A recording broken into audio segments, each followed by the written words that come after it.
আল্লাহ পাক রব্বুল আলামিন জান্নাতের ভিতরে কোরআনের পাঠক যারা, পাঠক পাঠিকা যারা, কোরআনুল কারীমের তেলাওয়াত যারা দুনিয়ায় করেছেন, কোরআনুল কারীমের তেলাওয়াতে দুনিয়ায় যারা অভ্যস্ত ছিলেন, আল্লাহ পাক রব্বুল আলামিন জান্নাতের ভিতরে তাদেরকে ডাক দিয়ে বলবেন, ও দুনিয়ায় কোরআনের পাঠকের দল, এ দুনিয়ার কোরআনের মানে পাঠিকার দল, কোরআন তেলাওয়াতকারী কিংবা কারিনীর দল, একরা তোমরা কোরআন তেলাওয়াত করো, আমার জান্নাতের ভিতরে কোরআন তেলাওয়াত করো, ওয়ারতাকি এবং তোমরা পদোন্নতি ঘটাও, আমার কোরআন তেলাওয়াত করো, শুধু উপরের দিকে উঠতে থাকো, শুধু উপরের দিকে চড়তে থাকো, এক একটা আয়াত তেলাওয়াত করো, আমার দয়ার জান্নাতের এক একটা ফ্লট তোমরা টপকে যাও। ও বাবাজিরা ভাইরা মনে রাখুন, হাদিস শরীফে হাদিসে নববীতে এসেছে, প্রিয় নবী মুহাম্মদুর রাসূলুল্লাহ সাল্লাল্লাহু আলাইহি ওয়াসাল্লাম নবী আমার জানিয়ে দিয়েছেন, আমার আল্লাহ পাক রব্বুল আলামিন বলবেন, ও দুনিয়ায় কোরআনের পাঠকেরা, হে দুনিয়ার কোরআন তেলাওয়াতকারী আর কারিনীরা, আমার জান্নাতের ভিতরে আমি আল্লাহ আমার কোরআন তেলাওয়াত করো, তোমাদের পদোন্নতি ঘটাও, উপরের দিকে উঠতে থাকো, উপরের দিকে চড়তে থাকো, আমি আল্লাহ পাক রব্বুল আলামিন বলছি, আজকের দিনে তোমাদের জন্য ঘোষণা দিচ্ছি, আমার জান্নাতের যে জায়গায় যে কোরআন তেলাওয়াত তোমাদের শেষ হবে, আমি আল্লাহ পাক রব্বুল আলামিন আমার দয়ার জান্নাতের ওই জায়গাটা তোমাদের জন্য নির্ধারণ করে দিব। জান্নাত তো দিয়েই দিয়েছি, এখন শুধু উপরের দিকে ওঠো। কোন দিকে? কোরআন পড়ো আর কোন দিকে ওঠো। উফ, এই হাদিস যখন পড়ি আমার তো হাফেজদের কথা বারবার মনে হয়, ওরা কি পরিমাণ কোরআন তেলাওয়াত করে, উঠতে বসতে চলতে ফিরতে। দেখবেন খুব হাক্কানি হাফেজে কোরআন যারা, দেখবেন আপনার সাথে কথা বলছে কি আপনার কথা শুনছে তো ঠোঁট নড়ছে, দ্যাটস মিন কোরআন তেলাওয়াত করছে। আমি সৌদিতে দেখেছি, সৌদিতে আমার লোকালিটিতে দুই একজনকে দেখেছি, আমার সব সাইকেল চালাচ্ছে, সাইকেল, আজও একটা মোটরসাইকেল নেই, আজও সাইকেল চালায়, এক জায়গায় বসে কোরআনুল কারীম 30 পারা পড়ে দেবে। 50 কি 70 কি 80 কি 100 জন হাফেজে কোরআন খুলে নিয়ে বসে থাকবে, আর উনি একা পড়বেন। আল্লাহর রহমত থাকলে 100 জন হাফেজ 30 পারা কোরআনের ভিতরে কোথাও তার ভুল ধরে দেওয়ার সুযোগ ইনশাআল্লাহ। এরকম হাফেজের সন্ধান আমার কাছে আছে জানেন, বেচারা সাইকেল চালায়, বহুবার দেখেছি আশপাশ দিয়ে যেতে যে হাফেজ সাহেবের ঠোঁট নড়ছে, দ্যাটস মিন কোরআন পড়ছে। এনারা যখন জান্নাতে যাবেন আল্লাহ বলবেন পড়ো আর পদোন্নতি ঘটাও। পদোন্নতি পর্যন্ত উপরের দিকে ওঠো, একটা একটা আয়াত পড়ো, জান্নাতের একটা একটা ফ্লট টপকে যাও। সুবহানাল্লাহ বলেন। আমার অবস্থা কি, আমি তো সূরা ফাতিহা ছাড়া কিছু ভালো পড়তে পারি না। মৌলভীও কিছু আমার দেশে আছে যারা সূরা ফাতিহাটাও ঠিকঠাক করে পড়তে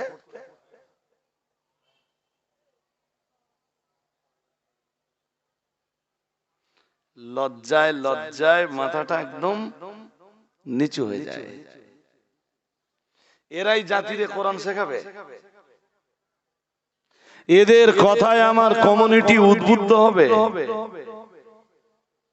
আমি এখনো সুযোগ পেলে আমি বলবার জন্য বলছি না, আপনাদের উদ্বুদ্ধ করার জন্য বলছি। এই ছেলে কোথায় যাচ্ছিস, বস। ওই তাড়াতাড়ি চলে আসবি। মজলিস একবার ঘুরে গেলে না, কেউ মাঝখান দিয়ে উঠলে খুব বিরক্তি হয়। আমি উঠেই বলেছি যে যদি কারোর ভালো না লাগে, আপনার যদি ঘুম পায়, আপনি যদি মনে করেন আমি চলে যাব, আপনি চলে গেলে আমি কোনো কষ্ট পাবো না। কিন্তু এখন চলে গেলে বলো বিরাট কষ্ট পাবো। এখন তো আমার ওয়াজ স্টার্ট, আর আমি আপনাকে উদ্বুদ্ধ করছি। আমি মাঝে মাঝে ভাবি, জানেন যে আমার উপায় কি? হাফেজদের তুলনায় আমি তো কিচ্ছু না। যদি নাজাত পেতে চান, মুক্তি পেতে চান, জান্নাতের উচ্চ মাকাম চান, যদি আপনার পাখির চোখ হয় জান্নাতুল ফেরদাউস। জান্নাতুল, শুনছেন নাকি? আমাদের পাখির চোখ হবে কোনটা? কোন জান্নাত? জান্নাতুল ফেরদাউস। কেন? আল্লাহ পাকের নবী জানিয়েছেন, ইযা সালতুমুহুল জান্নাতা ফাসআলুহুল ফিরদাউস, আও কামা ক্বালা আলাইহিস সালাম। দয়ার নবী মুহাম্মদুর রাসূলুল্লাহ সাল্লাল্লাহু আলাইহি ওয়াসাল্লাম নবী আমার উম্মতদেরকে জানিয়ে দিয়েছেন, ও আমার উম্মতরা মনে রাখো, ও আমার সাহাবীরা মনে রাখো, আমি মুহাম্মদুর রাসূলুল্লাহ সাল্লাল্লাহু আলাইহি ওয়াসাল্লাম, আমি আল্লাহ পাকের নবী বলছি, তোমরা যদি আল্লাহর জান্নাত পেতে চাও, তোমরা যদি আল্লাহর কাছে আল্লাহর জান্নাতের কামনা করো, আল্লাহর কাছে জান্নাত পাওয়ার জন্য আবেদন করো, জান্নাতের জন্য আল্লাহর কাছে হাত তুলে যদি সওয়াল করো, আমি মুহাম্মদুর রাসূলুল্লাহ সাল্লাল্লাহু আলাইহি ওয়াসাল্লাম বলছি, ফাসআলুহুল ফিরদাউস। মুহাম্মদুর রাসূলুল্লাহ সাল্লাল্লাহু আলাইহি ওয়াসাল্লাম জানিয়েছেন, আল্লাহর কাছে তোমরা জান্নাত চাইলে অবশ্যই তোমরা জান্নাতুল ফেরদাউসটা চাইবা। আরো আওয়াজ দিয়ে বলেন, জান্নাত চাইলে কোন জান্নাত চাইবো? ঘুম পাচ্ছে নাকি? কোন কথা না, যতবার হাত তুলবেন ততবার বলবেন আল্লাহ অন্য কোন জান্নাত চাই না, চাই জান্নাতুল ফেরদাউস। কি কি কাজ করতে হবে জান্নাতুল ফেরদাউস পাওয়ার জন্য আমি আজকে আলোচনা করব। করলে কি হবে? আমার গোড়ার আলোচনা আমি ভুলে যাব। আজকের ওইটা আলোচ্য বিষয় নয়। আবার যদি কোনোদিন দেখা হয়, আমাকে আলাদা করে বলে দেবেন যে হুজুর একবার বলেছিলেন আপনি লাউগাছি এসে যে জান্নাতুল ফেরদাউস পাওয়ার জন্য কি কি করতে হবে, ওইটা একটু কোরআন দিয়ে আপনি বলে দেন। ওটা কোরআনের ভিতরে একদম ধারাবাহিক ভাবে আছে যে জান্নাতুল ফেরদাউস পেতে গেলে একজন মানুষের কি কি করতে হবে। কি বুঝতে অসুবিধা হচ্ছে নাকি? হয় না তো? অলসতা যদি কারোর হয়ে থাকে প্লিজ অলসতাটা একটু ঝেড়ে ফেলুন আর মন দিয়ে শুনুন। সে জান্নাতুল ফেরদাউস কোথায়? আমি যে বললাম ওইটারে পাখির চোখ বানাতে হবে। জান্নাতুল ফেরদাউস, জান্নাতুল ফেরদাউস শ্রেষ্ঠ জান্নাত। সুবহানাল্লাহ পড়েন। আরেকটু মন খুলে বলেন, জান্নাতুল ফেরদাউস কি? আল্লাহ আপনি আমায় জান্নাতি যখন দেবেন, তাহলে আমি জান্নাতুল নাইমে না, আমি জান্নাতুল মাওয়াতে না, আমি দারুস সালামে না, এগুলো সব জান্নাত। আল্লাহ আমি তো জান্নাতুল ফেরদাউসে যেতে চাই, আপনার তৈরি করা সর্বোচ্চ সর্বশ্রেষ্ঠ জান্নাতে যেতে চাই। আপনি আমার জন্য ওইটা কবুল করুন। আমরা আজকে যারা এই মজলিসে আছি, আল্লাহ আমাদের সবাইকে যেন জান্নাতুল ফেরদাউসে দিদার করিয়ে দেন। বলেন আমিন। বলুন না আমিন। কি বলেছি আমি? আপনাদের সঙ্গে লে যাবো বলেছি? না না না, আমি কি ঠিকাদার নাকি জান্নাত? বলেছি আল্লাহ দিদার করিয়ে দেন, জান্নাতুল ফেরদাউসে যাওয়ার মতো আমাল আল্লাহ সবাইকে করবার তৌফিক দান করুন। 7টা কাজ করতে হবে আপনার। এই যে আমার দিকে তাকান আর মুখস্থ করুন। কয়টা? এই যে বন্ধু, চোখ অন্যদিকে যাওয়া মানে মন অন্যদিকে চলে যাবে, আর অবস্থার মাথায় যাবে না। 7টা কাজ করতে হবে ইমানের পরে। এটা এই 7টা কাজের ভিতরে নামাজ লাগবে না, তাই তো? জান্নাতুল ফেরদাউস শুধু না, যে কোনো জান্নাতে যাওয়ার জন্য শর্তই হলো কি? সালাত। সালাত ছাড়া এই 8 জান্নাতের ভিতরে কোন জান্নাতে তুমি যেতে পারবা? তোমার জায়গা জাহান্নাম, হয় সাকার নইলে লাজা। There is no doubt. কোন মৌলবী যদি তোমারে জান্নাতে লে যেতে পারে, তা পারবে। তবে কোরআন বলে দিয়েছে বেনামাজিদের জন্য সাকার। কি কি দোজখটার নাম কি বলেন? সাকার। সিন কফ র, সিন কফ। আমি আয়াত পড়লে তো পড়ে দিতে পারবো, আবার এক্ষুনি পড়ে দিতে পারবো ইনশাআল্লাহ। في جنات يتساءلون عن المجرمين ما سلككم في سقر قالوا لم نك من المصلين ولم نك نطعم المسكين وكنا نخوض مع الخائضين।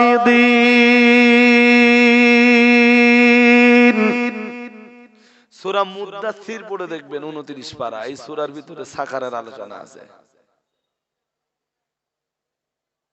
আর সূরা মুদ্দাসসিরের প্রথম দিকে আছে দেখবেন, আল্লাহ বলেন ওমা আদরাকা মা সাকার। ও নবী, আপনি কি জানেন সাকার কি? খুব ভয়াবহ এক দোজখ সাকার। যদি আপনাদের মনে হয় যে ভয়াবহ আগুন আমি সহ্য করতে পারবো, তাহলে নামাজ না পড়লেও,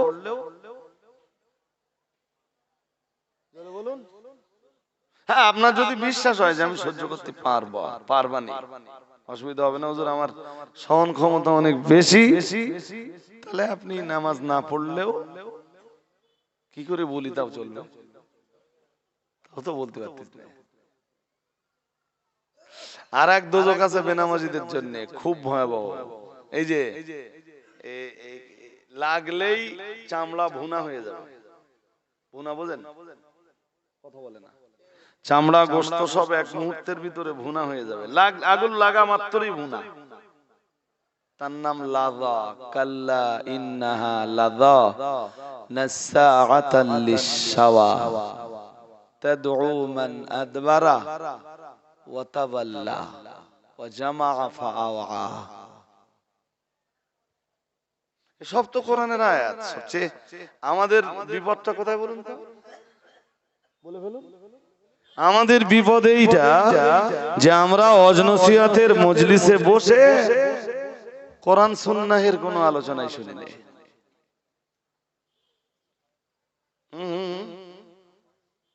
কোরআন সুন্নাহের কোনো আলোচনাই শুনি না। শুনি আলতো ফালতো এটা সেটা আজে বাজে জিনিস, শুনি বাড়ি যাই। আল্লাহ আমাদের বুঝবার ক্ষমতা দান করুন, বলুন আমিন, বলুন না আমিন। আমি বলছি আমার দিকে তাকান, কোন সুট্টুর কিচ্ছু লাগবে না ভাই।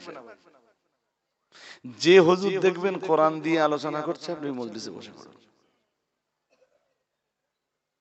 কি দিয়ে আলোচনা করছে? মাঝে মাঝে মাঝে মাঝে আমার একটা কথা মনে হয়, জানেন, মাইন্ডে নেবেন না, একদম মাইন্ডে নেবেন না, আমাকে ক্ষমার দৃষ্টি প্রদর্শন করবেন।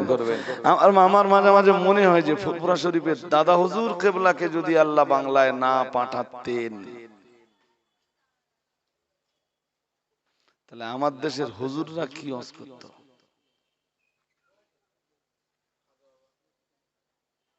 ধরুন খাজা বাবাকেও আল্লাহ বাংলায় এই ভারতে পাঠাতেন,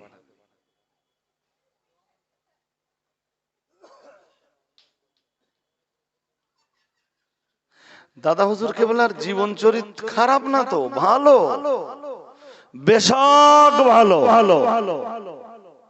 কিন্তু দাদা হুজুর কেবলার জীবন তো কোরআন দিয়ে তৈরি। কি দিয়ে? হ্যাঁ, এই কারণে দাদা হুজুর কেবলার জীবন চরিত্রের আলোচনা আসবে কোরআনের আয়াতের ব্যাখ্যায়। কোরআনুল কারীমের আয়াতের বাস্তব ব্যাখ্যায় দাদা হুজুর কেবলা আসবে। দাদা হুজুর কেবলার জীবন চরিত্রের আলোচনা।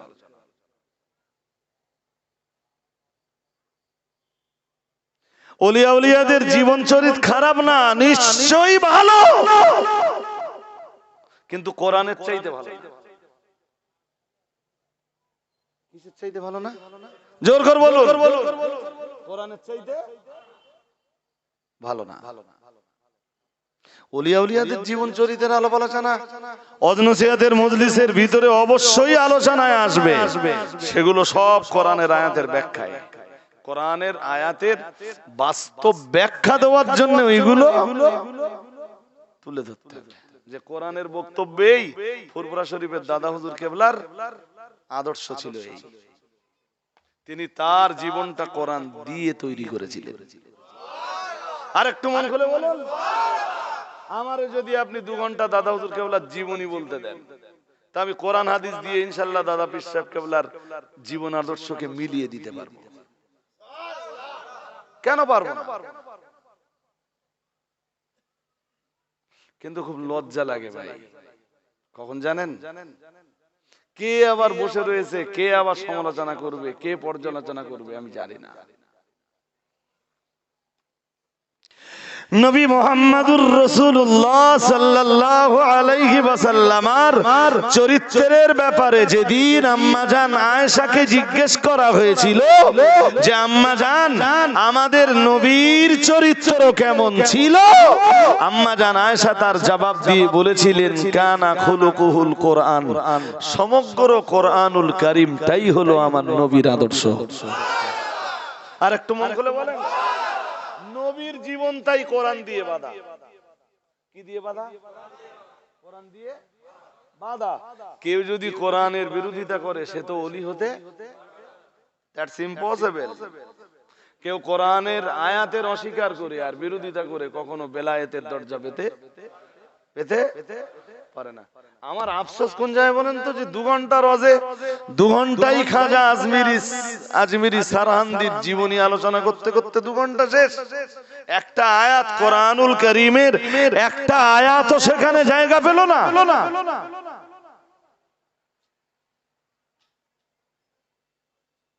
দিল্লির মসজিদ সোজা করতে করতে অশেষ, অনেক বড় মসজিদ, হ্যাঁ কিনা বলে না? দিল্লির জামে মসজিদ দেখেছেন তো? আমি তো নিজ চোখে দেখেছি অনেক।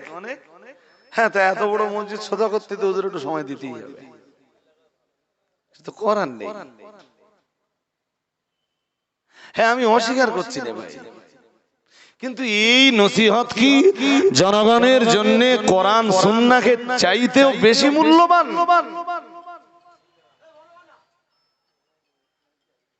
কি করবে ভাই, বারবার ফোন করতেছে, কিছু লোক তো কেটে দিলেও বোঝে না। আমিও মাঝে মাঝে দেখেছি, আমি খুব ব্যস্ত আছি তো, ধরেন একটা মিটিং আছে, কেউ ফোন করছে, তা ফোনটা কেটে দিলুম, ও ঘুরিয়ে আবার করলে, আবার কেটে দিলুম, ও আবার করলে, আবার কেটে দিলুম।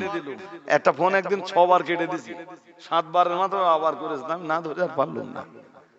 আলোচনা হচ্ছে তো, মিটিং হচ্ছে, তাই ধরে বললাম ভাই আপনি যদি ব্যস্ত না থাকেন আমি একটু পরে করছি আপনার। ইচ্ছে আর কি ভালোভাবে বলি বলেন দিন, আমি আর ভাষা খুঁজে পাচ্ছি না। যদি খারাপ কোনো ভাষা বলি কারণ, হ্যাঁ খারাপ কোনো ভাষা যদি বলি তো সে তো রাগ করবে। তা ভালোভাবে বলতে যতক্ষণ, খারাপ ভাবে বলতে হয়তো তার চেয়ে সময় আর একটু বেশি যাবে। সময় বেশি লস না করে ভালোভাবেই বলি। তো ভালোভাবেই বললাম, না ভাই কিছু মনে যদি না করেন তাহলে আমি এখন একটু ব্যস্ত আছি, পরে আপনাকে ফোনটা ব্যাক করছি ইনশাআল্লাহ। ভাই তাড়াতাড়ি ফোনটা কেটে দেন, ফোনটা তাড়াতাড়ি কেটে দেন। তো কিছু মানুষ আছে যাদেরকে বোঝানো যায় না, ও ফোন করেই যাবে। ছাড়েন। তো কি যেন বোঝাচ্ছিলাম? হ্যাঁ, আলোচনা অবশ্যই কোরআন সুন্নাহের আলোকে হতে হবে। কোরআন বাদ দিয়ে কোন মজলিসের আলোচনা কখনোই ভালো নয়। আপনি বললেন নবীর আলোচনা, ওই তো বললাম নবীর আলোচনা হতে গেলে কোরআন লাগবে। কোরআন বাদ দিয়ে নবীর আলোচনা সম্ভব? ওলিয়া উলিয়াদের আলোচনা, কোরআন বাদ দিয়ে ওলিয়া উলিয়াদের আলোচনা সম্ভব? ওই যে আয়াতটা আপনারা শোনেন না কোনো কোনো, আলা ইন্না আউলিয়া আল্লাহি লা খাউফুন আলাইহিম ওয়ালা হুম ইয়াহজানুন। শোনেন না শোনেন না, এটা সূরা ইউনূসের ভিতরে আছে, আমিও জানি। ছোটবেলায় আমি দেখতাম যে কোনো মজলিসে যেয়ে বসলে অধিকাংশ হুজুররা এই আয়াত পড়ে পীর ওলিদের কিছু জীবন চরিত নিয়ে আলোচনা করে বিদায় নিতেন। আল্লাহু আকবার। আমার যখন মোটামুটি জ্ঞানের চোখ খুলে গেল, ওই আয়াতের তাফসীর যখন ঘাঁটা শুরু করলাম, তাফসীর ঘেটে দেখলাম মুফাসসিরিনে হযরতরা ওই আয়াতের যা ব্যাখ্যা করেছেন, কোন আলেমের পক্ষে 2 ঘন্টা ধরে ওই আয়াতের ব্যাখ্যা করে শেষ করা সম্ভব না। কোন ঘটনা না বলো, শুধু ওই আয়াতের ব্যাখ্যা করে শেষ করা কোন আলেমের পক্ষে সম্ভব? ঘন্টায় আমার তখন মনে হলো যে আল্লাহ, একসময় শুনতুম কি আর আজকে দেখছি কি। ছাড়ুন, কেউ যদি মনে করে